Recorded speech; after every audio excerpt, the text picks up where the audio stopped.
Hey, I'm Jacob. And I'm Dan, and I'm super excited about today's big idea. But first, Jacob, share with us an experience that totally blew your mind. Well, I remember when I was younger, my stepdad took me to see Monster Truck Show for the first time. And when I was a kid watching these giant machines with wheels the size of my family car take off of jumps and clear cars, 10 cars long, it totally blew my mind. Man, that sounds awesome. Today's big idea is that God blows our minds. So let's watch this God story and see what that's all about.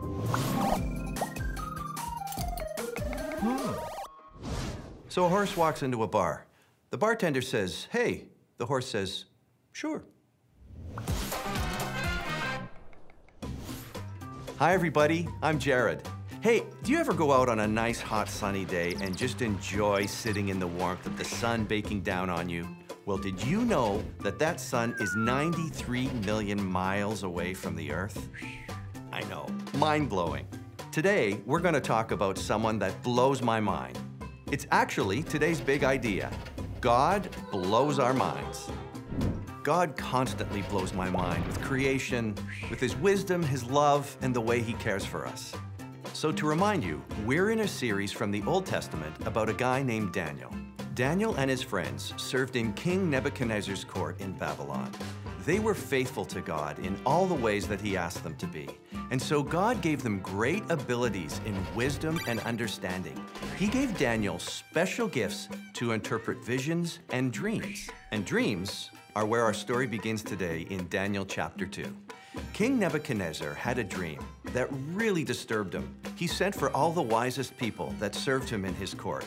He wanted all of them to not only interpret the dream, but first of all, explain to him what the dream was.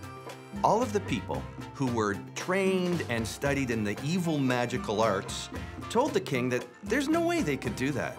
But the king insisted, and he said, "If you can't even tell me the dream before you interpret it, then you're going to be put to death." Well, Daniel and his friends found out about this, even though they weren't there. Daniel went to one of the guards and said, "I would like to see the king, because I think I can help him." So Daniel went to his friends, Hananiah, Azariah, and Mishael. Let's read what happened. He urged them to ask the God of heaven to show them His mercy by telling them the secret, so they would not be executed along with the other wise men of Babylon. That night, the secret was revealed to Daniel in a vision. Then Daniel praised the God of heaven. So God gave Daniel a vision of the dream and then gave him the interpretation of that dream. That is mind-blowing. Let's read Daniel's prayer of thanksgiving and praise. Praise the name of God forever and ever, for He has all wisdom and power. He controls the course of world events. He removes kings and sets up other kings. He gives wisdom to the wise and knowledge to the scholars. He reveals deep and mysterious things and knows what lies hidden in darkness, though He is surrounded by light. I thank and praise You, God of my ancestors, for You have given me wisdom and strength. You have told me what we asked of You and revealed to us what the king demanded. That morning, Daniel went to see the king. The king asked him to explain the dream. Daniel said to him, "There's no one on earth that can explain the dream, let alone interpret for you. You've asked the wise men to interpret it based on magical arts. But I can tell you that there is a God in heaven who can give you what you're looking for." So Daniel went on to describe the dream that the king had had. It was a dream about something that hadn't happened yet. The king dreamt about a large statue made of gold, silver, bronze, iron, and clay. There was a large boulder that came from a mountain up high that crushed the statue into all sorts of pieces. The dream, as Daniel explained, was really about the breaking down of kingdoms and the establishing of God's kingdom, an everlasting kingdom that was coming. The king's mind was blown. He bowed down in front of Daniel and said, "Truly, your God holds the keys to all mysteries and all explanations." He was so impressed with Daniel that he put Daniel in charge of almost all of the kingdom. Mind blown. We don't always see it coming, but God can really blow our minds. He must have shocked Daniel and King Nebuchadnezzar. You know, one of the amazing things about being a follower of Jesus is that we get to see our minds blown over and over again as we read stories from the Bible and hear about stories from other people and the way God has helped them and loved them in ways they could never have even expected. Our God loves us, and He continues to blow our minds. Well, I'm Jared. We'll see you next time. Can you believe King Nebuchadnezzar? He wanted them to know what he had dreamt. It's like if you're telling your friend you have an idea for a movie or a game, but then you expect them to tell you what your idea is? It sounds crazy, but it shows how amazing God is that He revealed the real answer to Daniel. And if you think God only did amazing things thousands of years ago, think again. We have this story about our friend Noah that will blow your mind. Watch this.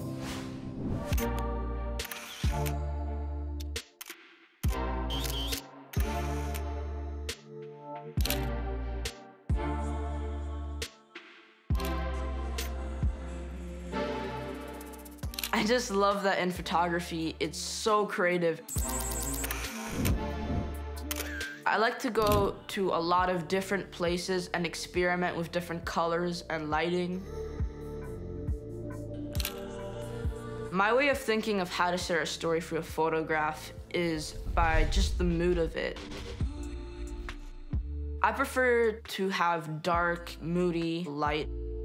I like to put people in different places and see how they look like, and then experiment a lot with colors and lighting.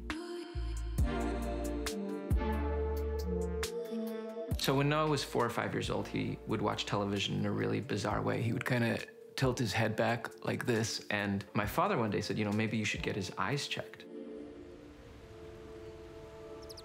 And it turns out he had to see a kid specialist because his eyesight was very poor. In fact, they told us it was like a point or two away from legally blind. And so there I was on my knees, you know, sort of pouring my heart out before God. And in all this pain, I sort of cried out to God and said, God, do you understand what I'm going through? Do you know how terrible it is to see your son suffer and not be able to do anything about it? I actually said those words. And then, like, of course, moments later, I realized that, of course, if anyone understood what I was going through, it was God, the Father, who sent His Son and endured watching Him suffer on the cross. God touched his eyes not in a way that I was expecting Him to, because around 11 or 12 years old, when he would steal my phone, he would take pictures. And I noticed that almost every picture he took was so incredibly artful. They were all so beautiful. If I took my glasses off, I wouldn't be able to do anything really, because I wouldn't be able to see patterns or lights. So glasses really help me with my photography. The way he looks fits his passion. I find my inspiration from other people such as Sam Colder or Matthew Blum. They're really amazing at portraits and sharing a story. My process is usually just coming home and putting the SD card into my computer and editing for maybe 30 minutes, experimenting with artificial colors and different techniques.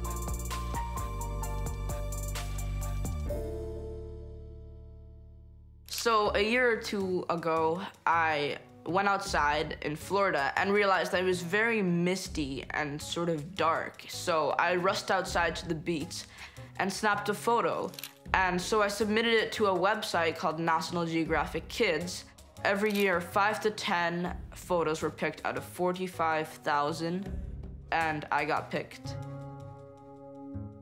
As a father, I was just so incredibly proud and pleased to see the attention he was getting. The more I think about it, the more I realize that God is actually in photography a lot more than I realize, especially when I'm just walking outside in the woods, day or night, and I see stars or trees and colors. It really is peaceful and reminds me of God's creation. What I'm seeing, not just in Noah, but in my other sons, I have 4 of them, God is also apparently taking their weaknesses, these issues that they're dealing with, and each one of them are different. And what's amazing is that we are also recognizing these incredible strengths in those areas. And so I'm just continually amazed at how God is repeating this kind of thing in all of us. God was able to turn my biggest weakness, which was my eyes. I was almost legally blind, and turn them into my greatest strength, which is just picking up a camera and being able to see the world through that, and not through my eyes.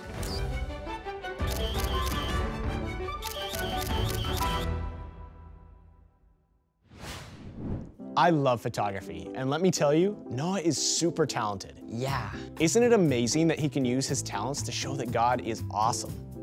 This is truly a case where the world says something can't be done, but then God says, trust me. Nothing is impossible with God. And just like Noah's dad prayed for him, we can ask God to change our circumstances, no matter what. Well, it's time to break into small groups. So let's see what this looks like in our lives.